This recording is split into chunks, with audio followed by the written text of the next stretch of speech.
अपराध की कहानी में आपका स्वागत है, जहां हम वास्तविक मामलों को फिर से जीवंत करते हैं। अपराध के खिलाफ ये खामोश लेकिन नाटकीय लड़ाइयां उन लोगों के दृष्टिकोण से बताई जाती हैं जो सीधे तौर पर मामले को सुलझाने में शामिल थे। आज हम आपको एक ऐसी लुभावनी यात्रा पर ले चलते हैं जो कई वर्षों तक चली। यह यात्रा एक लड़के को न्याय दिलाने की है जिस पर 10 साल की उम्र में सोने की दुकान लूटने का झूठा आरोप लगाया गया था। एक मामला जो बंद हो चुका था अप्रत्याशित रूप से एक ऐसी स्थिति से फिर से खुल गया जिसकी किसी ने कल्पना भी नहीं की थी। वह लड़का जो अब बड़ा हो गया है, अपनी जान जोखिम में डालकर एक गर्भवती महिला पुलिस अधिकारी को बचाता है जिसे बाजार के बीच में पीटा जा रहा था। उस अच्छाई के घाव से दफन सच्चाइयों की एक श्रृंखला धीरे धीरे सामने आती है। सब इंस्पेक्टर अदिति, एक युवा महिला जासूस, न्याय की तलाश में एक यात्रा पर निकलती है, भले ही उसे सत्ता और अन्याय से भरी पूरी व्यवस्था का सामना करना पड़े। उसके साथ है राजू, वह लड़का जो अपनी मां के अन्याय का बोझ और जीवन को फिर से बनाने की आकांक्षा दोनों को अपने भीतर रखता है। यह एक वास्तविक मामला है जिसमें कई विवरण हैं जो पहले कभी सार्वजनिक नहीं किए गए। विश्वासघात और चोरी हुए, विश्वास के अंधेरे के बीच सच्चाई की खोज, और इन सब के बाद एक सरल लेकिन उम्मीद भरा नाम, राजू। अन्याय से ढकी भूमि के बीच जीवन का एक अंकुर। आइए हमारे साथ अपराध की कहानी पर विशेष रूप से प्रसारित होने वाली कहानी मेरा नाम राजू है का अनुसरण करें। उस दोपहर सूरज ठाणे के एक भीड़ भरे बाजार की टिन की छतों पर आग की तरह बरस रहा था। विक्रेताओं की चिल्लाहट हवा में गूंज रही थी और सड़क किनारे वड़ा पाव के ठेलों से उठते धुएं के साथ ताजी मछलियों की गंध ने माहौल को और भी घना बना दिया था। सब इंस्पेक्टर अदिति, जिसका गर्भ उसके साधारण काम के कपड़ों के माध्यम से स्पष्ट रूप से दिखाई दे रहा था, एक परिचित सब्जी के ठेले की ओर चल रही थी। उसके हाथ में शाम के भोजन के लिए सूखी मछली वाला एक प्लास्टिक का थैला था। उसे इस बात का बिल्कुल भी अंदाजा नहीं था कि उस पर नजर रखी जा रही है। एक साया उसके पीछे से गुजरा। एक बेसबॉल टोपी उसकी भौहों तक खींची हुई थी जो उसके आधे दागदार चेहरे को छिपा रही थी। उसकी आंखों में एक कठोर चमक थी, जैसे एक चाकू जो जेल में बिताए वर्षों में तेज हो गया हो। वह करीब आया, हर कदम जैसे उसके पुराने चप्पलों के नीचे गुस्से को दबा रहा हो। होंठ ताप शोर में किसी ने भी अदिति के पीछे आ रहे भारी कदमों की आहट नहीं सुनी। एक खे, मुझे याद है, वह आवाज उसके पीछे से आई, जिसके साथ एक जोरदार घूंसा भी था। अदिति बस मुड़ पाई। इससे पहले कि वह पहचान पाती, उसे जमीन पर धकेल दिया गया। जोरदार टक्कर से उसका सिर एक लकड़ी के ठेले के किनारे से टकराया। उसका थैला जमीन पर गिर गया, सब्जियां बिखर गईं और पूरा बाजार एक पल के लिए सन्न रह गया। और फिर हंगामा शुरू हो गया। हमलावर कोई और नहीं बल्कि विक्रम स्कारफेस राणा था, जो जुए के आपराधिक रिकॉर्ड वाला एक गैंगस्टर था जिसे अदिति ने 2 साल पहले एक मामले में गिरफ्तार किया था। वह आगे बढ़ा, अदिति के पेट पर लात मारने के लिए अपना पैर उठाया, जहां एक नई जिंदगी अपनी पहली धड़कने ले रही थी। वह हूंसा, उसकी आवाज कठोर और क्रूर थी। अभी तक डरना नहीं सीखा। कुछ लोग सहमकर देख रहे थे। किसी ने कहा, पुलिस है, वह गर्भवती है और फिर भी वह उसे मार रहा है। लेकिन फिर हर कोई चुप हो गया। विक्रम और उसकी बांह पर बने टैटू को डर से देख रहा था। ठीक जब सब कुछ बिखरने वाला था, बाजार के एक कोने से एक छोटा सा सिलुएट बाहर निकला। लगभग 12 साल का एक लड़का, एक पुरानी टी शर्ट पहने हुए, हाथ में लॉटरी टिकटों का एक बंडल लिए हुए। उसने कुछ नहीं कहा, बस आगे बढ़ा, अपनी बाहें फैलाकर अदिति को ढाल बना लिया जो जमीन पर पड़ी कराह रही थी। विक्रम की अगली लात हवा में ही रुक गई। इसलिए नहीं कि उसे पछतावा हुआ, बल्कि इसलिए कि लड़के ने उसे ऐसे गले लगा लिया जैसे वह अपनी ही जान बचा रहा हो। भीड़ चुप हो गई। उस पल में लोग अदिति की हाँफती हुई सांसें और उस लड़के के कराहने की आवाज सुन सकते थे जिसे पीछे धकेल दिया गया था। उसका सिर पास के एक कंक्रीट के खंभे से टकरा गया था। लड़के के माथे से खून बहने लगा जो धूल भरी जमीन पर गहरा लाल लग रहा था। दुकानदार पीछे हटने लगे। किसी ने अपना फोन निकालकर वीडियो बनाना शुरू कर दिया। थोड़ी देर बाद स्थानीय पुलिस और होमगार्ड पहुंचे और विक्रम को खींचकर ले गए। उसने विरोध नहीं किया, बस ठंडी हंसी हंसा। यह सिर्फ एक चेतावनी थी, अगली बार तुम मर जाओगी। अदिति को अर्ध बेहोशी की हालत में स्ट्रेचर पर ले जाया गया। अपनी आंखें बंद करने से पहले उसने फुसफुसाकर पूछा, तुम्हारा नाम क्या है बेटा? लड़के के माथे से अभी भी खून बह रहा था। उसकी आंखें धुंधली थीं, लेकिन उसने धीरे से जवाब देने की कोशिश की, राजू, और फिर बेहोश हो गया। स्थानीय क्लिनिक के बाहर नदी से हवा चल रही थी, बरामदे में धूल उड़ा रही थी। स्ट्रेचर पर अदिति अभी भी निश्चल पड़ी थी। मुख्य डॉक्टर ने बगल में खड़े पुलिसकर्मी की ओर देखकर धीरे से सिर हिलाया। उसे एक गंभीर झटका लगा है, लेकिन अधिक चिंताजनक बात यह है कि उसे पहले से ही ट्रैक किए जाने के संकेत हैं। चोट के निशान आज के एक ही झटके से नहीं हैं। पुलिसकर्मी सन्न रह गया। बाहर आसमान में बादल छा गए और दूर से गरज की आवाज सुनाई दी, जैसे एक अभूतपूर्व तूफान का शगुन हो। छोटे से कमरे में राजू लेटा हुआ था। उसके बालों में सूखा खून चिपका हुआ था। पीली ट्यूबलाइट की रोशनी में लड़का सिमटा हुआ लेटा था। उसके होंठ पीले थे। वह कुछ अस्पष्ट शब्द बुदबुदा रहा था। उसी रात काकी, सब्जी विक्रेता, जिसका ठेला उस जगह के पास था जहां अदिति पर हमला हुआ था, घर लौटी और अपना थैला खोला तो उसे एक अजीब कागज का टुकड़ा मिला। उसने कांपते हाथों से उसे खोला। यह 2 सिर वाले सांप के टैटू वाले एक व्यक्ति की पुरानी तस्वीर थी। उसने गहरी सांस ली।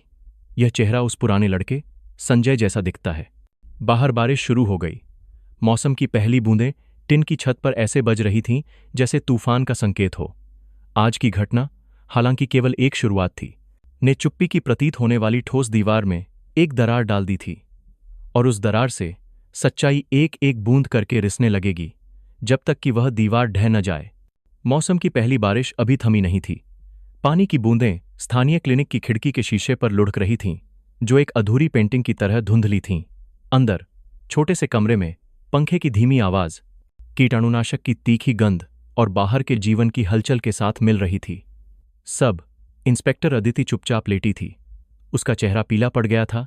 माथे पर सफेद पट्टी बंधी थी। हर दर्द की लहर के साथ उसकी आंखें हल्के से हिलती थीं। पास में ठंडे स्टेनलेस स्टील के बिस्तर पर राजू अभी भी पूरी तरह से होश में नहीं आया था। उसके माथे पर पट्टी बंधी थी और उसके होंठों के किनारे पर खून सूख गया था।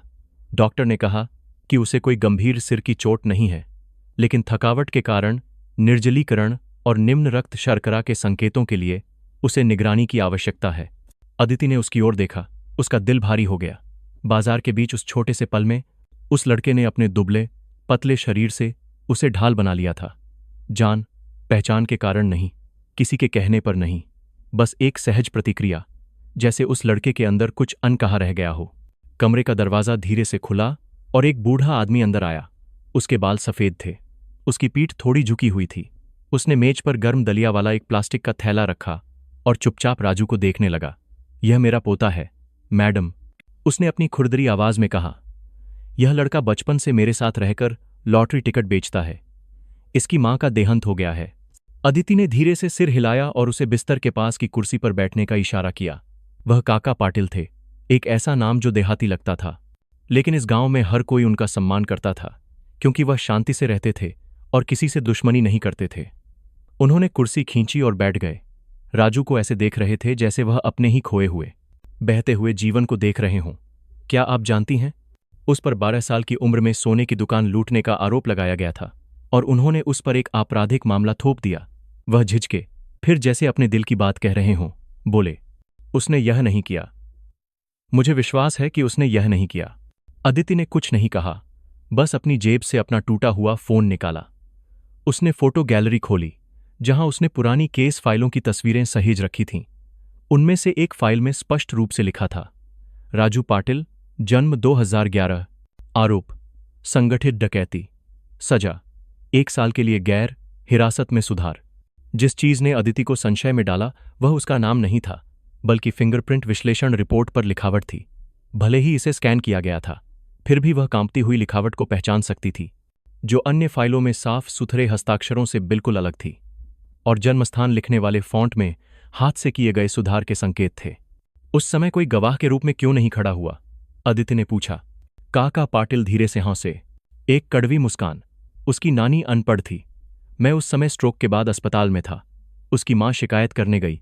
रोकर उसकी आंखों के आंसू सूख गए और फिर वह वापस आ गई।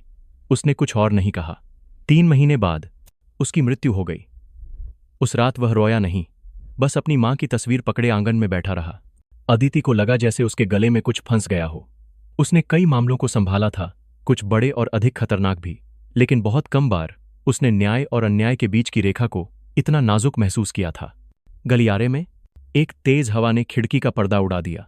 सूरज अब चमकने लगा था। उदास आसमान के माध्यम से झोंक रहा था। राजू धीरे से हिला, उसकी आंखें धीरे धीरे खुलीं। अदिति को देखकर वह झिझका। आप ही वह हैं जिसे पीटा गया था, है ना? उसने धीरे से सिर हिलाया, एक आश्वस्त करने वाली मुस्कान के साथ। क्या तुम्हें कुछ याद है उस समय सोने की दुकान के मामले के बारे में? राजू चुप रहा, फिर धीरे धीरे बोला, मैंने उसे देखा। यह मैं नहीं था जिसने इसे लिया, लेकिन उसने कहा कि अगर मैंने अपना मुंह खोला तो वह मेरी नानी को भी मार डालेगा। मैं डर गया था। वह धीरे से सिसका और अपना चेहरा फेर लिया। अदिति ने और नहीं पूछा। वह जानती थी कि एक बच्चा जिसे प्रताड़ित किया गया हो, जिसे समाज द्वारा अपराधी का तमगा दिया गया हो, वह आसानी से नहीं खुलेगा। लेकिन उसने उन आंखों को देखा था। वे आंखें झूठ नहीं बोल रही थीं। उस शाम अदिति अपने किराए के कमरे में लौटी, एक छोटा सा घर जो एक नहर के बगल में किराए पर लिया गया था, एक व्यक्ति और शांतिपूर्ण सपने के लिए पर्याप्त था। लेकिन दरवाजा धीरे से धकेला गया। हमेशा की तरह बंद नहीं था। कमरे में मेज पर कागजात बिखरे हुए थे। कुछ भी चोरी नहीं हुआ था, केवल एक अजीब विवरण था।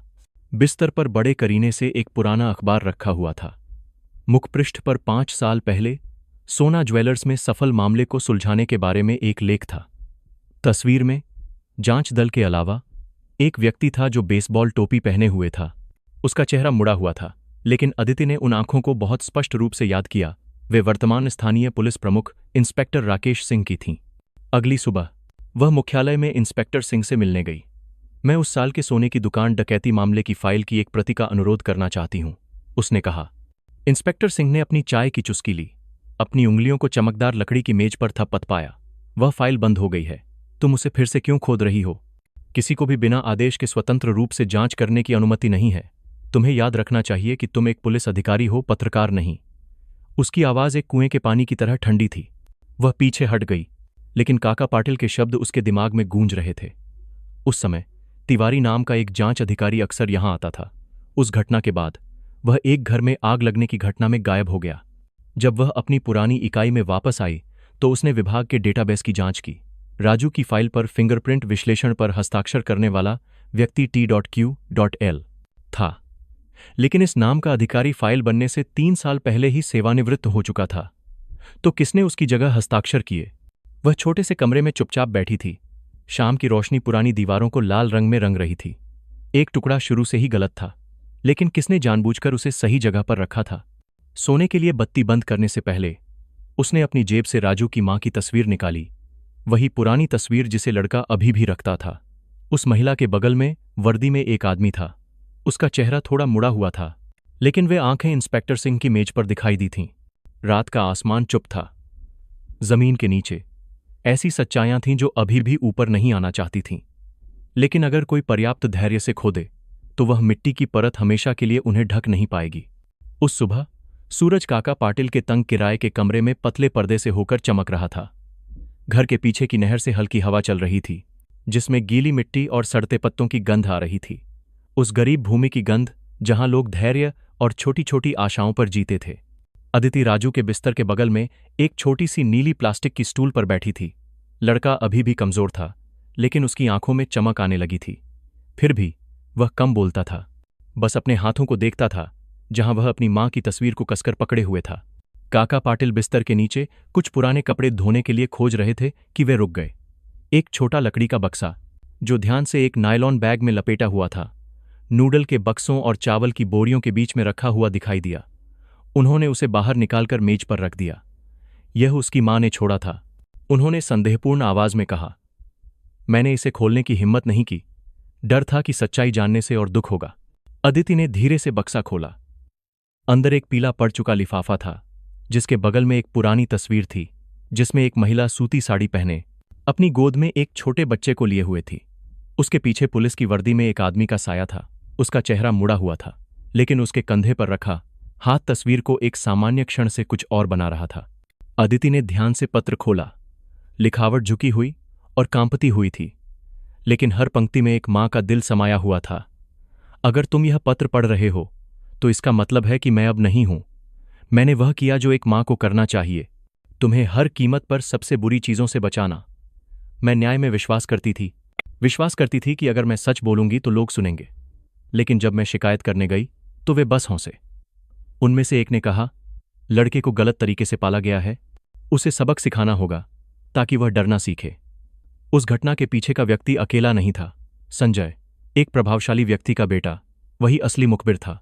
लेकिन फाइल में तुम्हारा नाम लिखा था। क्यों? क्योंकि तुम्हारा कोई पिता नहीं है, कोई पैसा नहीं है, कोई शक्ति नहीं है। अदिति ने हर पंक्ति को ऐसे पढ़ा जैसे वह आंसू के घूंट पी रही हो। जिस बात का उसे शक था वह अब एक अंदरूनी सूत्र द्वारा पुष्टि की गई थी। यह कोई अफवाह नहीं थी, कोई भावना नहीं थी। यह एक वसीयत थी जिसे हल्का नहीं किया जा सकता था, जिसे झुठलाया नहीं जा सकता था। पत्र ने एक ऐसा नाम बताया जिससे उसके रोंगटे खड़े हो गए। उस साल आवाज का विश्लेषण करने वाले व्यक्ति T.Q.L ही एकमात्र व्यक्ति थे जिन्होंने उनका विरोध करने की हिम्मत की। लेकिन एक आंतरिक जांच के बाद वह गायब हो गए। अगर तुम उन्हें ढूंढ सको तो तुम्हें पता चल जाएगा कि वास्तव में राजू को इस जाल में किसने फंसाया। उसने ध्यान से पत्र को मोड़ा और अपनी भीतरी जेब में रख लिया। उसने बादलों से भरे आसमान की ओर देखा। उसके दिल में केवल गुस्सा ही नहीं बल्कि अपराध बोध की भावना भी थी। वह मानती थी कि जिस विभाग में वह काम करती है वह राजू जैसे जीवन के लिए सबसे मजबूत जगह है। अब उसे इस संभावना का सामना करना पड़ रहा था कि उसके अपने सहयोगी, वही वर्दी पहने लोग, सच्चाई से मुंह मोड़ चुके थे। अदिति ने काका पाटिल का घर एक शांत संकल्प के साथ छोड़ा। उसे पत्र को संग्रहीत फाइलों से मिलाना था। उसे T.Q.L द्वारा किए गए आवाज विश्लेषण को खोजना था। अगर वह साबित कर सकती कि वर्तमान फाइल में विश्लेषण रिपोर्ट नकली है तो वह राजू के लिए पहला दरवाजा खोल देगी। जिला पुलिस मुख्यालय में उसने जांच रिपोर्ट पूरी करने के बहाने रिकॉर्ड रूम में प्रवेश किया। अंदर धूल भरी सैकड़ों फाइलें थीं। रिकॉर्ड क्लर्क, एक युवा अधिकारी जो अभी अभी भर्ती हुआ था, ने ज्यादा ध्यान नहीं दिया जब उसने उस साल के सोना ज्वेलर्स डकैती मामले की फाइल मांगी। एक पन्ना पलटते हुए अदिति ने एक असामान्य विवरण खोजा। विश्लेषक के पुष्टि अनुभाग में T.Q.L का नाम टाइप किया गया था, लेकिन नीचे का हस्तलिखित हस्ताक्षर पूरी तरह से अलग था। यह वह हस्ताक्षर नहीं था जो उसने अकादमी में सीखे गए अन्य रिकॉर्ड में देखा था। उसने सब कुछ की तस्वीरें ले लीं। उसके दिल में एक रोशनी चमकी, एक छोटा सा सुराग, लेकिन वर्षों की चुप्पी को तोड़ने के लिए पर्याप्त था। कमरे में वापस आकर उसने पत्र को फिर से खोला, हर वाक्य का अनुसरण करते हुए। आखिरी पंक्ति ने उसे घेन कर दिया। अगर कुछ हो जाए तो लड़के पर विश्वास करना। राजू झूठ नहीं बोलता। वह अपनी मां का बचा हुआ हिस्सा है। उस रात वह सोई नहीं। नहर से हवा खिड़की से टकरा रही थी। बाहर मेंढकों की आवाजें गूंज रही थीं। अदिति मेज पर बैठी राजू की मां और उस आदमी की पुरानी तस्वीर उसके सामने रखी हुई थी। उसने अचानक एक अजीब बात देखी। आदमी की कलाई घड़ी, एक प्रकार की जो केवल कुछ जिला स्तरीय अधिकारियों को जारी की जाती थी, जिसका एक अद्वितीय सीरियल नंबर था। उसने एक छोटा आवर्धक कांच निकाला और धुंधले ढंग से मुद्रित सीरियल नंबर को ध्यान से देखा। वह नंबर 307 NTQ 2015 में इंस्पेक्टर सिंह को जारी किए गए उपकरणों की सूची में दिए गए सीरियल नंबर से मेल खाता था। सब कुछ एक साथ आने लगा। तस्वीर में मौजूद आदमी जिस पर राजू की मां ने कभी भरोसा किया था, वह व्यक्ति जो नकली फाइल में मौजूद था, और वह व्यक्ति जो वर्तमान में स्थानीय पुलिस का मुखिया था, सब एक ही बिंदु पर मिल रहे थे। उसने जल्दी से अपना कंप्यूटर खोला और प्रांतीय पुलिस फोरेंसिक प्रयोगशाला में काम करने वाले अधिकारियों की सूची खोजी। T.Q.L का नाम 2013 की सूची में दिखाई दिया, लेकिन उसे पुणे के पास एक घर में आग लगने के बाद लापता के रूप में सूचीबद्ध किया गया था। एक लापता व्यक्ति जिसके पास मृत्यु का कोई रिकॉर्ड नहीं था। इससे यह संभावना खुल गई कि वह अभी भी जीवित था, छिपा हुआ था या चुप रहने के लिए मजबूर किया गया था, और उसे किसी और के पहुंचने से पहले उसे खोजना था। अंधेरे में पीली रात की बत्ती ने पुरानी चिट्ठी पर रोशनी डाली, जो अब दृढ़ संकल्प से भीगी हुई थी। कुछ माताएं चुपचाप चली जाती हैं, लेकिन वे जो प्यार पीछे छोड़ जाती हैं वह पूरी व्यवस्था को हिला सकता है। सुबह हवा चल रही थी और स्थानीय पुलिस स्टेशन की छत पर भूरे बादल छाए हुए थे। सब इंस्पेक्टर अदिति परिचित सीढ़ियों पर चढ़ी। उसके कदम थोड़े झिझक रहे थे जब उसने अपने कार्यालय के दरवाजे के बाहर 2 वर्दीधारी लोगों को इंतजार करते देखा। एक जिले का एक जांच अधिकारी था, दूसरा प्रांतीय आंतरिक मामलों का एक अधिकारी था। उसका चेहरा गंभीर था, एक भी औपचारिक मुस्कान नहीं। जैसे ही अदिति ने दरवाजा खोला, उनमें से एक ने उसे रोकने के लिए अपना हाथ बढ़ाया। माफ कीजिए ऑफिसर अदिति, हमें ऊपर से आदेश मिला है कि आप आंतरिक जांच में सहयोग करने के लिए अपनी ड्यूटी से अस्थायी रूप से निलंबित कर दी जाएं। वह रुक गई। कारण? दूसरे अधिकारी ने अपनी ब्रीफकेस खोली और एक लाल मुहर वाला दस्तावेज निकाला। ऑफिसर अदिति शर्मा ने अवैध रूप से संग्रहित फाइलों तक पहुंच बनाकर विभाग की छवि को नुकसान पहुंचाया है। यह पुलिस विभाग के अधिकारियों के लिए आचार संहिता के नियम 8, धारा 2 का उल्लंघन है। अदिति चुपचाप खड़ी रही। उसने इस बात का अनुमान लगाया था, लेकिन यह नहीं सोचा था कि यह इतनी जल्दी और इतनी अप्रत्याशित रूप से आएगा। कल ही वह रिकॉर्ड रूम में हर फाइल की समीक्षा कर रही थी, नकली विश्लेषण रिपोर्ट की एक प्रति छाप रही थी, राजू की मां का पत्र पढ़ रही थी। सब कुछ अभी शुरू हुआ था। हम आपका सेवा कार्ड और आपकी सर्विस रिवॉल्वर भी अस्थायी रूप से जब्त कर लेंगे, दूसरे अधिकारी ने जारी रखा। अदिति ने अपना कार्ड और अपनी K54 रिवॉल्वर निकाली और मेज पर रख दी। उसके हाथ हल्के से कांप रहे थे, लेकिन उसकी आवाज अभी भी शांत थी। मैं सहयोग करूंगी, लेकिन मैं एक अनसुलझे मामले की जांच करने में गलत नहीं हूं। अधिकारी ने कोई जवाब नहीं दिया। वे चले गए, एक खाली कमरा छोड़कर। अदिति वहीं खड़ी रही, उन्हें जाते हुए देखती रही। उसका दिल भारी था, जैसे उसके सीने में एक पत्थर लटका हो। उस दोपहर वह अपने किराए के कमरे में लौटी। दरवाजे के सामने एक लिफाफा बड़े करीने से रखा हुआ था, जिसमें कोई प्रेषक का नाम नहीं था। अंदर राजू के साथ बाजार में घूमते हुए उसकी धुंधली तस्वीरों का एक ढेर था। क्लिनिक से निकलते हुए उन दोनों की तस्वीरें। राजू अपनी मोटरसाइकिल के पास उसका इंतजार कर रहा था। आखिरी तस्वीर के पीछे एक टेढ़ी मेढ़ी लिखावट में एक पंक्ति थी, अपने काम से काम रखो। यह महसूस करने के लिए बहुत चतुर होने की आवश्यकता नहीं थी कि यह एक धमकी थी, लेकिन जिस चीज ने उसे कंपा दिया वह थी सीधे सामने से ली गई तस्वीरें, जिसमें हर चेहरे की विशेषता स्पष्ट थी। यह दिखाते हुए कि जो कोई भी उन्हें देख रहा था वह न केवल दूर से देख रहा था, बल्कि उनका हर कदम, हर क्रिया नियंत्रण में थी।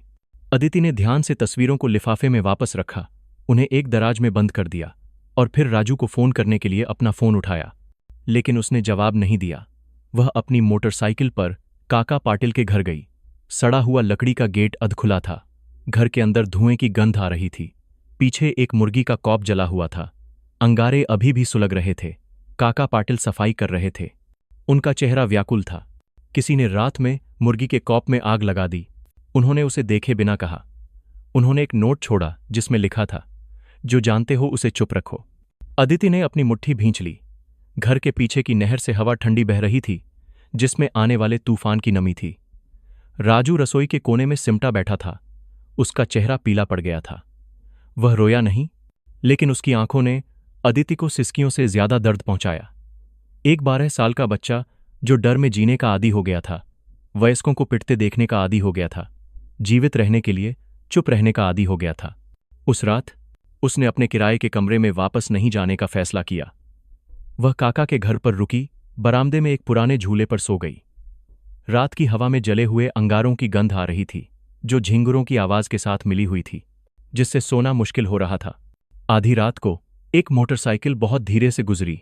अदिति उठी नहीं, बस पर्दे के माध्यम से झांका। चालक ने एक हेलमेट पहन रखा था, जो उसका चेहरा छिपा रहा था। उसकी हेडलाइट धुंधली थी। जब वह घर के सामने पहुंचा तो उसने आंगन में कुछ फेंका और फिर तेजी से चला गया। काका पाटिल सबसे पहले बाहर भागे। रोशनी के नीचे गेट के पास खून से सना एक प्लास्टिक का थैला पड़ा था। अंदर सुअर की लाल अंतड़ियां और कीचड़ से सना एक कागज का टुकड़ा था। अगली बार यह असली होगा, बच्चे को भी मत खो देना। अदिति ने अपना पेट पकड़ लिया। एक पल के लिए डर छा गया, लेकिन फिर वह गायब हो गया। उसने अपना फोन उठाया और जिला इकाई को फोन किया। लाइन के दूसरे छोर पर सब इंस्पेक्टर समीर था, जो अकादमी से उसका एक बैचमेट था, जो अब तकनीकी संचालन इकाई का प्रभारी था। समीर, मुझे तुम्हारी मदद चाहिए। मेरे पास तस्वीरें, सबूत, एक हस्तलिखित पत्र, मूल फाइल और जालसाजी का सबूत है, लेकिन मुझे निलंबित कर दिया गया है। समीर कुछ देर चुप रहा, फिर धीरे से बोला, मुझे सब कुछ भेजो, लेकिन सावधान रहना। तुम्हें निलंबित करने का फैसला इंस्पेक्टर सिंह ने किया था, जिसे राज्य से पुष्टि मिली थी। अदिति हैरान नहीं थी। सभी तीर एक ही दिशा में इशारा करने लगे थे। इंस्पेक्टर सिंह, वह व्यक्ति जो राजू की मां के साथ तस्वीर में था, वह व्यक्ति जिसने मूल फाइल पर हस्ताक्षर किए थे, और वह व्यक्ति जिसने अभी उसका सेवा कार्ड लिया था। उसने फोन काट दिया और अंधेरे में चुपचाप बैठ गई। उसके दिमाग में उस पत्र की आखिरी पंक्ति गूंज रही थी, T.Q.L ही एकमात्र व्यक्ति था जिसे खरीदा नहीं जा सका। अगर T.Q.L जीवित था तो उसे उन लोगों से पहले उसे खोजना होगा जो सच्चाई को मारना चाहते थे। सुबह 1 बजे उसका फोन धीरे से बजा। एक अज्ञात नंबर, कोई नाम सहेजा नहीं गया था। वह झिझकी, फिर जवाब बटन दबाया। एक आदमी की खुरदरी आवाज ने बहुत तेजी से कहा, मैं T.Q.L हूं, हमें मिलना होगा, मेरे पास मूल फाइल की एक प्रति है। फोन अचानक कट गया। अदिति वहीं बैठी रही। उसका दिल उसके सीने में तेजी से धड़क रहा था। बाहर बारिश टिन की छत पर गिरने लगी थी, जैसे सच्चाई की फुसफुसाहट जो फिर से जीने का रास्ता खोज रही हो। मुंबई की रातें असामान्य रूप से ठंडी हो गईं। दूर से आती हवा अपने साथ नम घास और सड़ती हुई वनस्पतियों की गंध ला रही थी, जिससे जागते हुए लोगों में बेचैनी और बढ़ गई थी। अदिति काका पाटिल के घर के पीछे एक छोटी सी झोपड़ी में सिमटी बैठी थी, जहां फोन का सिग्नल इतना ही था कि वह समीर के संपर्क में रह सके और उस ट्रैकिंग डिवाइस से सिग्नल की निगरानी कर सके जिसे उसने चुपके से फाइल की प्रतिलिपि में लगा दिया था। जब घड़ी ने सुबह के 1:47 बजाए तो उसका फोन एक बार फिर बजा। वही अज्ञात नंबर, कोई नाम नहीं, कोई क्षेत्र कोड नहीं। उसने फोन उठाया। दूसरी तरफ से आदमी की आवाज आई, इस बार धीमी, अधिक गणनात्मक। मैं पुराने पेट्रोल पंप पर हूं, गणेशपुरी पुल के पास। अकेले आओ। असली तस्वीर और हस्तलिखित पत्र साथ लाना। किसी को फोन करने का समय नहीं था। कोई हिचकिचाहट नहीं हो सकती थी। वह जानती थी कि यह एक जाल हो सकता है, लेकिन यह मामले को सुलझाने का आखिरी मौका भी हो सकता है। गणेशपुरी पुल 2 सुनसान इलाकों के बीच स्थित था, जहां रात में बहुत कम लोग आते जाते थे। अदिति ने बारिश का कोट पहना, तस्वीरों और पत्र वाले थैले को कसकर पकड़ लिया, जिसके अंदर उसने मूल फाइल की स्कैन की हुई प्रति भी रख दी थी, जिसमें छेड़छाड़ के संकेत थे। जब वह पहुंची तो उसने एक लंबे, दुबले, पतले आदमी को एक सुनसान पेट्रोल पंप की छत के नीचे खड़े देखा। धुंधली स्ट्रीट लाइट केवल उसके चेहरे का एक हिस्सा रोशन करने के लिए पर्याप्त थी। थका हुआ और दुबला, उसकी आंखें धंसी हुई थीं, लेकिन सतर्क थीं। मैं T.Q.L हूं, उसने धीरे से कहा।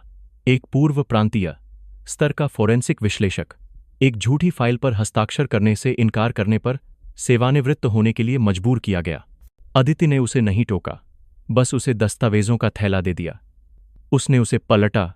उसकी आंखें हर पंक्ति पर ऐसे दौड़ रही थीं जैसे वे उसके दिल में हमेशा के लिए अंकित हो गई हों। यह सही है, यह फाइल मैंने बनाई थी, उसने मूल प्रति की ओर इशारा करते हुए कहा। लेकिन जो तुम्हारे पास है वह एक बदली हुई प्रति है। इसे संजय ने बदला था। वह इंस्पेक्टर सिंह नामक एक अधिकारी के लिए काम करता था, लेकिन अब वह खुद बॉस है। अदिति स्तब्ध थी।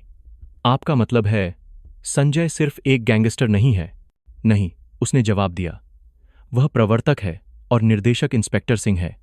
उसने ही पुरानी फाइल को मिटाने और इसे इस एक से बदलने का आदेश दिया था। मुझ पर फिर से हस्ताक्षर करने के लिए दबाव डाला गया था, लेकिन मैंने इनकार कर दिया। उन्होंने लोगों को मेरा पीछा करने के लिए भेजा। उस रात मेरे घर में आग लगा दी गई। मैं बच गया, लेकिन मैं सामने नहीं आ सकता था। मिस्टर लाल ने अपनी जेब से एक USB निकाली। इसमें उस साल की आंतरिक बैठक की एक ऑडियो रिकॉर्डिंग है। इसमें एक हिस्सा है जहां इंस्पेक्टर सिंह स्वीकार करता है, बस उस लड़के पर दोष डाल दो, वह गरीब है, कौन उस पर विश्वास करेगा। महत्वपूर्ण बात यह है कि संजय इसमें शामिल न हो। अदिति ने कांपते हाथों से USB ले ली। जो उसे शक था, जो राजू ने कहा था, जो उसकी मां ने पीछे छोड़ा था, अब सब एक चाकू की तरह सच्चाई में धंस गया था। संजय न केवल एक उपकरण था, बल्कि इंस्पेक्टर सिंह की शक्ति का एक विस्तार था।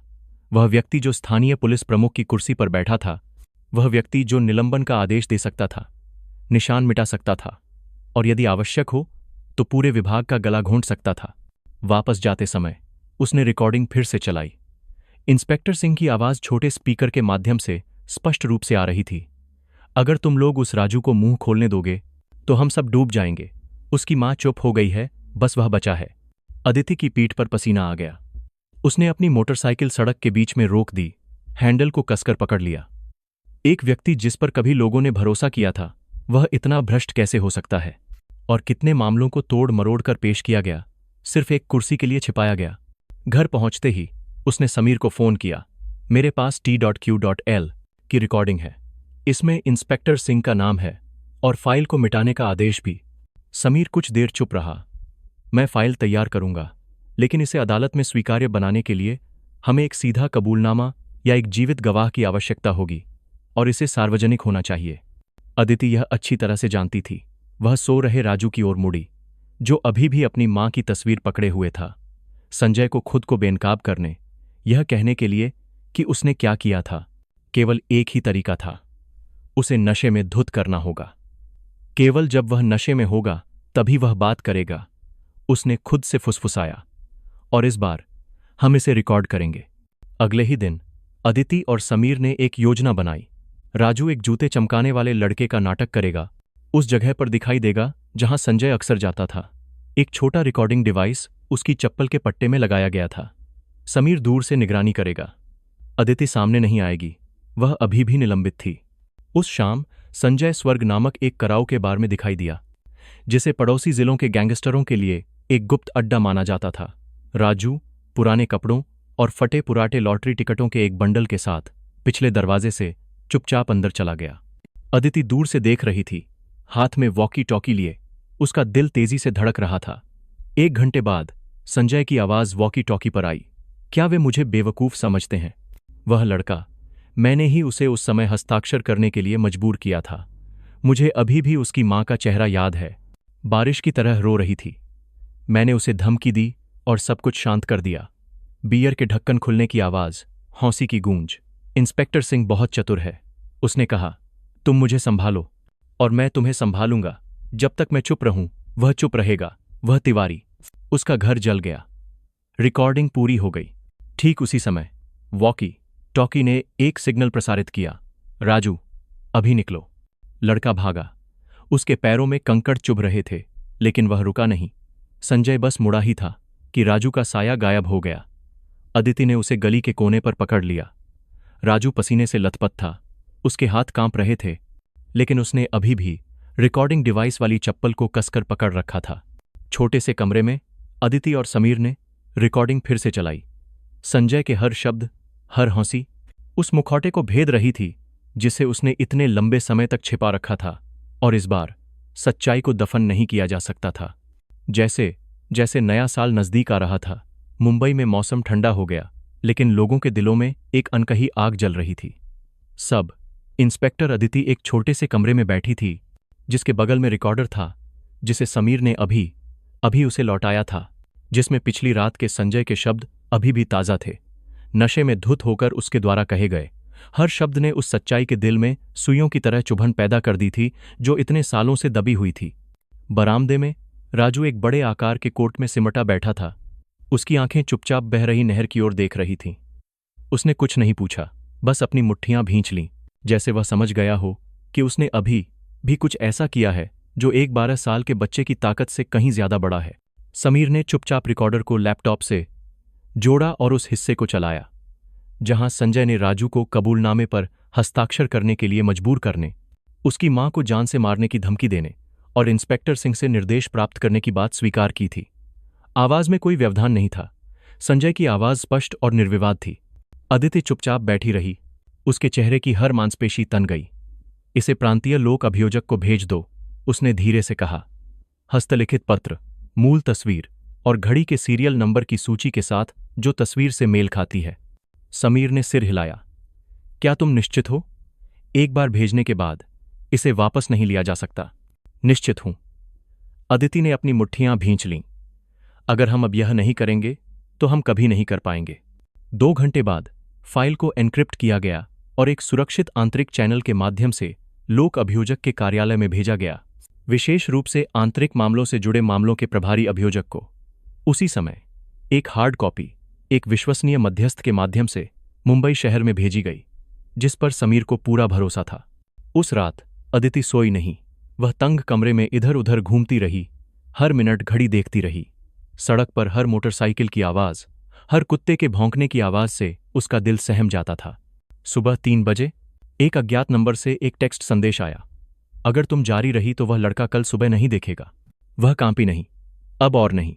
उसने अपना फोन उठाया और एकमात्र व्यक्ति को फोन किया जिसे वह कर सकती थी, T.Q.L। वारिशन। मिस्टर लाल ने तीसरी घंटी के बाद फोन उठाया। मुझे पता है कि वे घबरा रहे हैं। संजय पर नजर रखी जा रही है। सिंह ने उसे कल दोपहर अपने घर पर एक निजी बैठक के लिए बुलाया है। मुझे पता भेज दो। अदिति ने पता लिख लिया। एक घर जो 2 जिलों के बीच की सीमा पर स्थित था, जो कभी एक मृत अधिकारी का विला था, अब गुप्त रूप से इंस्पेक्टर सिंह के स्वामित्व में था। समीर ने तुरंत एक लंबी दूरी का रिकॉर्डिंग डिवाइस तैयार किया, बैठक कक्ष की खिड़की पर एक लेजर माइक्रोफोन लगाया। एक निगरानी दल का गठन किया गया, लेकिन सब कुछ गुप्त रखना पड़ा क्योंकि कोई नहीं जानता था कि कौन अभी भी वफादार था। अगली दोपहर जैसे ही सूरज डूबा, संजय और इंस्पेक्टर सिंह उस घर पर दिखाई दिए। समीर और एक तकनीशियन 200 मीटर दूर झाड़ियों में छिपे हुए थे। उन्होंने कांच के माध्यम से ध्वनि संवेदी माइक्रोफोन से जुड़े हेडफोन पहने हुए थे। कमरे में इंस्पेक्टर सिंह की आवाज गूंज उठी। इस बार एक आदर्श नेता का कोई मुखौटा नहीं था। तुम बेवकूफ हो, तुमने इतना क्यों बोला? इंस्पेक्टर सिंह की आवाज में गुस्सा था। मैंने तुम्हें एक मौका दिया था और तुम नशे में धुत हो गए और सब कुछ कबूल कर लिया। संजय ने लापरवाही से कहा, वे नहीं जानते, उनके पास कोई सबूत नहीं है। उनके पास है T.Q.L, जीवित है। उसके पास मूल फाइल है। क्या तुम जानते हो कि इसका क्या मतलब है? एक जोरदार थप्पड़ की आवाज आई, जैसे हथौड़े से नकली फाइल पर वार किया गया हो। संजय हंसा। तो क्या हुआ? ज्यादा से ज्यादा मैं जेल जाऊंगा, लेकिन वह भी शांति से नहीं रहेगा। उस हीरे के सौदे से सारा पैसा उसके पास है। अब वह सब कुछ मुझ पर डाल रहा है। एक पल की खामोशी, फिर इंस्पेक्टर सिंह ने फुसफुसाया, तुमने उस मामले का उल्लेख करने की हिम्मत कैसे की? एक कुर्सी के खिसकने की आवाज, तेज कदमों की आवाज। समीर ने संकेत दिया। रिकॉर्डिंग पूरी हो गई। डिवाइस को पुनः प्राप्त किया गया और तुरंत केंद्र में वापस भेज दिया गया। इस बार की रिकॉर्डिंग में न केवल एक कबूलनामा था, बल्कि एक अन्य मामले के निशान भी थे, संभवतः मनी लॉन्ड्रिंग या हीरे की तस्करी, जिसमें वित्तीय सबूत पूरे सिस्टम से जुड़े थे।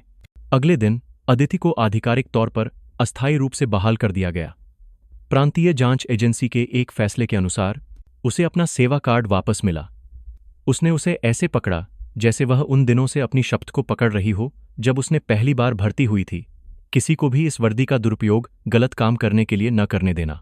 दोपहर में अदिति और समीर ने पूरी फाइल, ऑडियो रिकॉर्डिंग, मूल तस्वीरें और गवाहों की सूची के साथ एक पूरक अभियोग दायर किया। आंतरिक जांच ब्यूरो ने फाइल प्राप्त की और एक आपातकालीन बैठक बुलाई। मुख्यालय के गेट से निकलते समय जंगल से हवा ठंडी बह रही थी, जिसमें आने वाले बरसात के मौसम की नमी थी। लेकिन अदिति के दिल में कई दिनों के बाद पहली बार भारीपन का एहसास कम हो गया था। उस शाम राजू एक छोटी सी नोटबुक में चित्र बना रहा था। तस्वीर में एक महिला एक पारंपरिक टोपी पहने हुए अपने बेटे को गले लगा रही थी। उसके पीछे पुलिस की वर्दी में एक आदमी था। उसका हाथ धीरे से बच्चे के कंधे पर रखा हुआ था। तुम किसका चित्र बना रहे हो? अदिति ने पूछा, अपना हाथ धीरे से उसके कंधे पर रखते हुए। मैं माँ और पिताजी का चित्र बना रहा हूं, राजू ने फुसफुसाया। मुझे पिताजी का चेहरा याद नहीं है, लेकिन माँ कहती थीं कि वह आपकी तरह वर्दी पहनते थे। बाहर हवा ने सूखे केले के पत्तों को छुआ, एक सरसराहट की आवाज पैदा की, जैसे एक फुसफुसाहट। एक नया अध्याय शुरू होने वाला था, न्याय का, टकराव का, और उन लोगों का जिन्होंने चुप न रहने का फैसला किया था। मुकदमे की सुबह आसमान में धुंध छाई हुई थी, जैसे एक पतले रेशम की परत से ढका हो। प्रांतीय न्यायालय की सीढ़ियों पर कमजोर धूप पड़ रही थी। जंगल से हवा चल रही थी, जिसमें खारे पानी की नमकीन गंध आ रही थी, जो उन आत्माओं की फुसफुसाहट की तरह थी जिन्हें अभी तक न्याय नहीं मिला था। लोग अदालत के गेट के बाहर लंबी कतारों में खड़े थे। स्थानीय पुलिस प्रमुख इंस्पेक्टर सिंह और संजय, जो कई संदिग्ध मामलों के पीछे का गैंगस्टर था, के मुकदमे की खबर पूरे क्षेत्र में फैल गई थी। हर कोई उस विशेष मुकदमे को अपनी आंखों से देखना चाहता था, जहां वे लोग जो कभी न्याय के मुखौटे पहने हुए थे, उन्हें कानून के सामने जवाबदेह ठहराया जाएगा। सब इंस्पेक्टर अदिति एक सजी धजी वर्दी में दिखाई दी। उसकी आंखें दृढ़ थीं, लेकिन वह अपनी घबराहट नहीं छिपा सकती थी। राजू उसके बगल में चल रहा था, उसका हाथ कसकर पकड़े हुए था।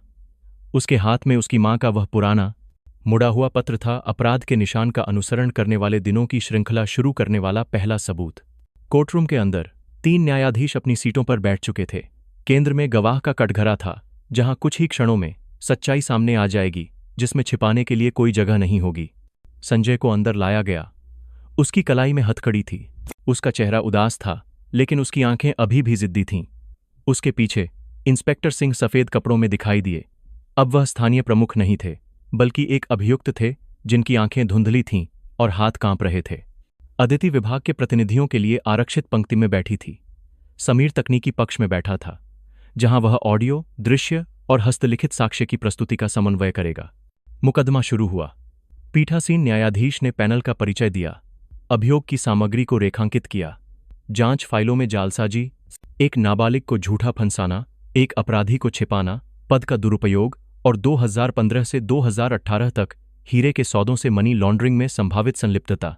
शुरू से ही इंस्पेक्टर सिंह के वकील ने कानूनी प्रक्रिया की कमी के कारण ऑडियो रिकॉर्डिंग को खारिज करने का अनुरोध किया, लेकिन समीर ने जल्दी से आंतरिक निगरानी का आदेश और अदिति की अस्थायी बहाली का निर्णय प्रस्तुत किया, जिसे विस्तारित जांच के दौरान कानूनी रूप से हस्ताक्षरित किया गया था। पीठासीन न्यायाधीश ने सिर हिलाया, सबूत स्वीकार कर लिया। रिकॉर्डिंग खामोश कोर्टरूम में गूंज उठी। मैंने तुम्हें एक मौका दिया था और तुम नशे में धुत हो गए और सब कुछ कबूल कर लिया। इंस्पेक्टर सिंह बहुत चतुर है, उसने कहा, तुम मुझे संभालो और मैं तुम्हें संभालूंगा। उसकी मां चुप हो गई है, बस वह बचा है। हर वाक्य कोर्टरूम की खामोशी में एक चाकू की तरह चुभ गया। पीछे के लोग फुसफुसाने लगे, कुछ रो पड़े। अदालत 15 मिनट के लिए स्थगित हो गई। अदिति बाहर गई, गलियारे में खड़ी होकर अदालत के आंगन को देख रही थी, जहां सूरज अब बादलों को चीर चुका था, जो काका पाटिल के सफेद बालों पर चमक रहा था। वह वहां चुपचाप खड़ा था, सहने के उन वर्षों का एक मौन गवाह। जब मुकदमा फिर से शुरू हुआ तो राजू को गवाह के रूप में बुलाया गया। लड़का बाहर आया। उसकी आंखें एक 12 साल के बच्चे के लिए असामान्य रूप से दृढ़ थीं। पीठासीन न्यायाधीश ने पूछा, क्या तुम्हें ठीक से याद है कि उस साल तुम्हें कबूलनामे पर हस्ताक्षर करने के लिए किसने मजबूर किया था? राजू ने सिर हिलाया, मुझे याद है, यह अंकल संजय थे। उन्होंने एक कागज और एक कलम पकड़ी और मुझे हस्ताक्षर करने के लिए मजबूर किया। उन्होंने कहा, अगर तुमने हस्ताक्षर नहीं किए तो तुम्हारी मां को चाकू मार दिया जाएगा। पूरा कोर्टरूम चुप हो गया। राजू की आवाज, हालांकि शांत थी, हर किसी के सुनने के लिए पर्याप्त थी, और उस आवाज से बढ़कर उसमें कोई आक्रोश नहीं था, कोई नफरत नहीं थी, केवल एक सरल, दिल दहला देने वाली सच्चाई थी। बचाव पक्ष के वकील ने यह तर्क देते हुए प्रतिवाद करना जारी रखा कि गवाही अपर्याप्त थी, क्योंकि राजू एक नाबालिग था और उसे निर्देशित या सुझाव दिया जा सकता था। लेकिन ठीक उसी समय समीर ने 2018 का एक वीडियो पेश करने की अनुमति मांगी, जहां राजू की मां स्थानीय मुख्यालय के सामने खड़ी थी, एक हस्तलिखित बैनर पकड़े हुए थी, जिसमें अपने बेटे के लिए न्याय की गुहार लगाई गई थी।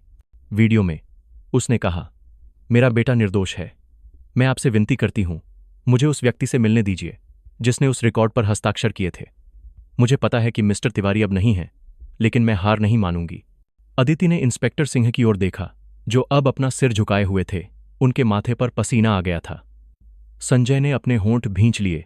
उसके दोनों हाथ हथकड़ी को कसकर पकड़े हुए थे। पीठासीन न्यायाधीश ने अपना हथौड़ा खटखटाया। अदालत सभी भौतिक साक्ष्य, आवाज विश्लेषण और गवाहों की गवाही को स्वीकार करती है। इंस्पेक्टर सिंह की सत्ता के दुरुपयोग और गवाहों को धमकाने के अतिरिक्त आरोपों के लिए आगे जांच की जाएगी। अभियुक्त संजय को जबरन कबूलनामे, एक नाबालिग पर हमला और दस्तावेजों में जालसाजी में मिलीभगत के लिए प्रारंभिक 16 साल की जेल की सजा सुनाई गई। माहौल फट पड़ा। लोग खुशी से झूम उठे, कुछ रो पड़े। अदिति खड़ी हो गई, आंसू चुपचाप बह रहे थे। मुकदमा समाप्त हुआ। जब वह कोर्टरूम से बाहर निकली तो सूरज ऊंचा हो गया था, पूरे अदालत के आंगन को रोशन कर रहा था, पेड़ों की छाया को मिटा रहा था। राजू दौड़कर काका पाटिल को गले लगा लिया। उसने धीरे से कहा, मां बहुत खुश होंगी, है ना काका? अदिति धीरे धीरे चली। उसने गलियारे के अंत की ओर देखा, जहां एक पुरानी पत्थर की बेंच थी, जहां वह कभी अपने पिता के साथ बैठती थी, उन्हें पुराने मामलों के बारे में, न्याय और सत्ता के बीच की रेखा के बारे में कहानियां सुनाते हुए सुनती थी। आज उस रेखा को दृढ़ता, सच्चाई और उन लोगों के आंसुओं से पार किया गया था जिनके पास खोने के लिए और कुछ नहीं था। सुबह सुबह सूरज की रोशनी धोए हुए पत्तों के माध्यम से चमक रही थी। काका पाटिल के घर के पास की छोटी नहर की सतह पर झिलमिलाती हुई छाया डाल रही थी। साधारण लकड़ी की रसोई में राजू एक नोटबुक में अक्षरों का पता लगाने पर ध्यान केंद्रित कर रहा था। उसके हाथ में एक कुंद पेंसिल थी, जिससे वह बड़े करीने से लिख रहा था, मेरा नाम राजू है। मैं अपनी मां, काका और अदिति दीदी का बेटा हूं। वह व्यक्ति जो किसी से नहीं डरता।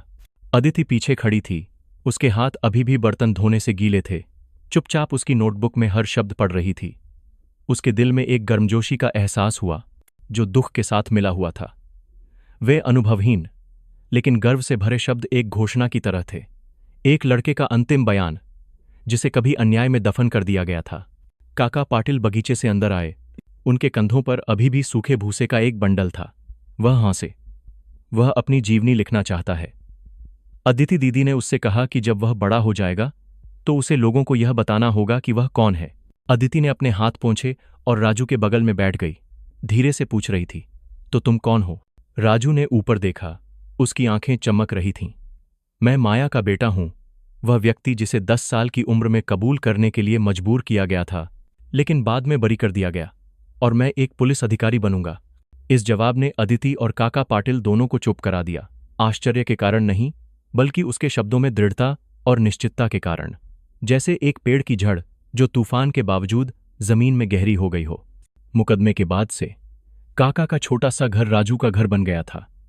भले ही अदिति ने उसे गोद लेने की पेशकश की थी, फिर भी वह उसके साथ रहना चाहता था। वह व्यक्ति जिसे वह दादा कहता था, वह व्यक्ति जिसने उसकी मां को उसके सबसे कठिन दिनों में आश्रय दिया था।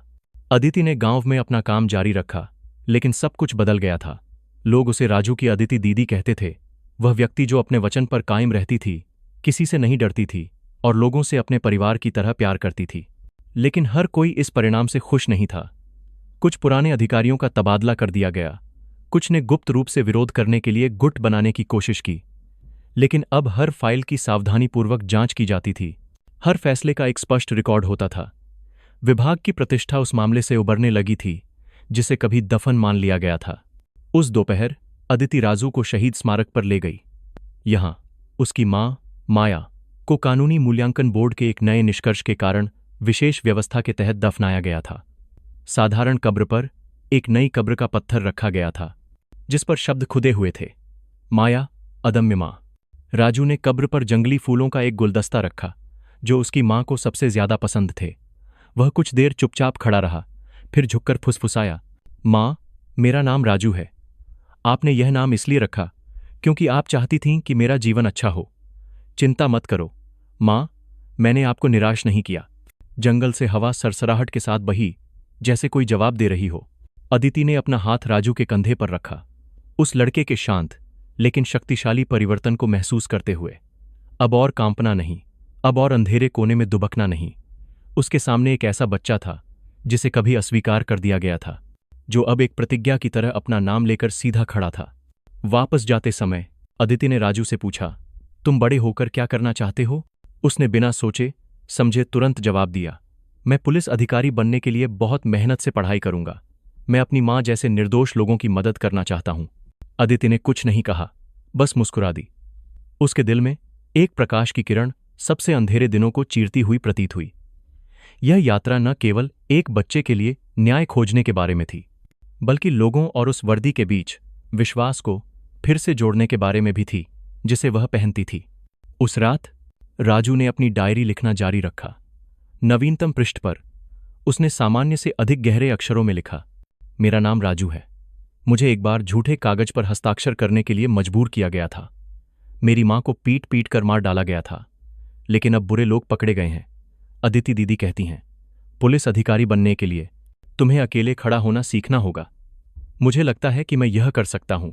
बाहर महीने का पहला चांद बादलों के पीछे से झांका फूस की छत पर चमक रहा था। उस छोटी सी नोटबुक पर जिसमें कांपते हुए लेकिन गर्व से भरे शब्द थे, और वह प्रकाश उन लोगों के दिलों पर भी चमका जो तब खड़े हुए जब सच्चाई दफन हो गई थी, जिन्होंने तब विश्वास किया जब सारा विश्वास खो चुका था। क्योंकि कभी कभी न्याय अदालत के हथौड़े की आवाज में नहीं होता, बल्कि एक नाम में होता है। एक नाम जिसे मिटाया नहीं जाता, जिसे बनाए रखा जाता है। राजू की कहानी, वह लड़का जो कभी एक झूठे हस्ताक्षर के कारण अपराधी का तमगा लिए हुए था, न केवल न्याय की तलाश की यात्रा है, बल्कि वफादारी, बहादुरी और सच्चाई की इच्छा की आवाज भी है। सत्ता के अंधेरे कोनों, क्रूर चुप्पी और मशीनरी के भीतर भ्रष्टाचार के बीच एक गुमनाम बच्चे, एक अदम्य मां और एक अदम्य महिला पुलिस अधिकारी से प्रकाश जलाया गया। राजू कभी डरा हुआ था, कभी चुप था, कभी सोचता था कि वह इतना छोटा है कि वह कुछ भी नहीं बदल सकता। लेकिन जब उसकी आवाज उठी, एक मां को खोने वाले बेटे के दिल से, बुरे लोगों के हाथों विकृत हुई यादों से, तो उसने पूरी व्यवस्था को हिला दिया। उसने नफरत नहीं चुनी, उसने सच्चाई चुनी, और सच्चाई ही सबसे तेज तलवार बन गई जिसने धोखे के पर्दों को काट दिया। माया, वह मां, नाजुक शरीर, लेकिन अदम्य आत्मा वाली महिला ने अपने जीवन के हर दिन का उपयोग अपने बच्चे की रक्षा के लिए किया। अकेलेपन में भी, संदिग्ध नजरों के बीच भी उसने अपना विश्वास बनाए रखा कि कोई सुनेगा। और अदिति, जोशीले दिल वाली युवा अधिकारी, ने न केवल अपने कानों से बल्कि अपनी प्रतिबद्धता और दृढ़ता से भी सुना। जब उसे अपने ही वर्दीधारी लोगों से धमकियों और विश्वासघात का सामना करना पड़ा। यह कहानी एक अनुस्मारक है कि सच्चाई को कभी कभी दफन किया जा सकता है, लेकिन वह कभी मरती नहीं है। उसे बस एक खोदने वाले हाथ, एक पर्याप्त बहादुर दिल, एक ऐसी आंख की आवश्यकता होती है जो बंद न हो। राजू नाम में जीवन का अंकुर है, पुनर्जन्म है, एक ऐसी पीढ़ी का निशान है जो अंधेरे के बीच खड़े होने की हिम्मत करती है। सत्ता की चुप्पी और कानून की ठंडक के बीच अभी भी ऐसे दिल हैं जो झुकने से इनकार करते हैं। अभी भी ऐसी माताएं, ऐसे बच्चे, ऐसे अधिकारी हैं जो न्याय में मानवता को बनाए रखते हैं। और उन्होंने बिना किसी उपाधि के अदालत के फैसले से भी बड़ी जीत हासिल की है, सच्चाई की जीत। सबसे बड़ा सबक जेल की सजा में नहीं है, बल्कि इस बात में है कि लोग इन सब के बाद कैसे जीना चुनते हैं। राजू नफरत नहीं करता, बस दूसरों की मदद करने वाला बनना चाहता है। अदिति चुप नहीं बैठती, निलंबित होने के बावजूद भी जारी रखने का रास्ता खोजती है। और माया, हालांकि अब नहीं है, ने एक ऐसा विश्वास पीछे छोड़ा है जिसे कोई नहीं बुझा सकता। जीवन कभी कभी अनुचित होता है, लेकिन यह लोग ही हैं जो न्याय के लिए तराजू होंगे। एक बहादुर व्यक्ति परिणाम बदल सकता है, एक कही गई सच्चाई एक पीढ़ी को बचा सकती है, और एक नाम, अगर बनाए रखा जाए तो एक विरासत बन सकता है।